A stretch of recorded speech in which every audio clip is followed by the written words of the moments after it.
akoyo egeru na ki o egeru na ki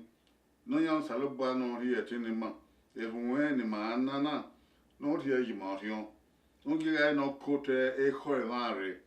ma ebe na no yan no mi ma ebo bo no be we na gwalo ni ma ya kian de na eni Jesu Christi isa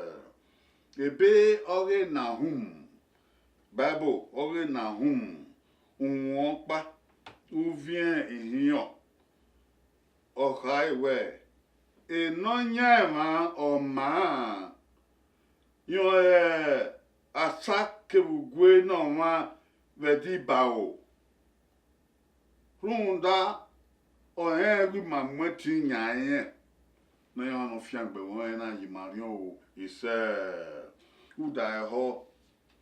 enonyama oma usa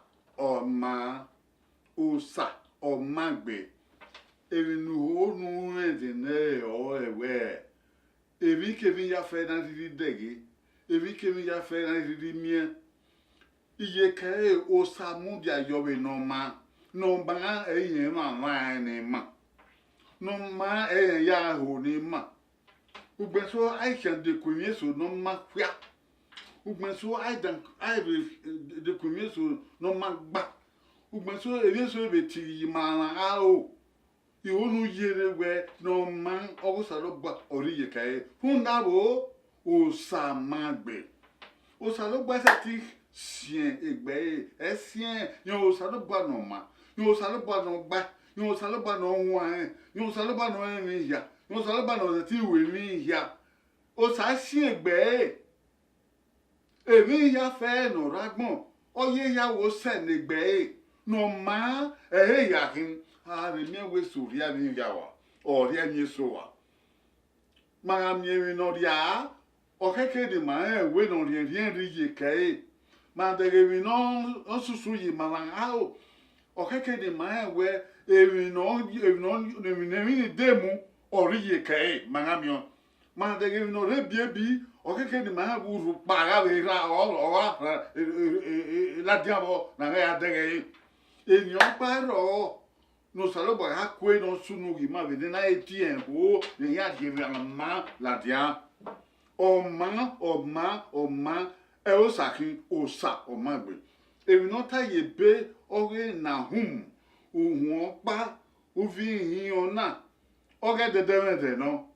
o sa o ma gbe yin o be asa ke bu gwe no ma vege ibao o salo ba yan wi ba oragbon osalo ba yan gbe bedu won kian la dia na o akwe eje soro nu yan on toto e o ba ye ku enu we we on toto bi ya gwen ta ba won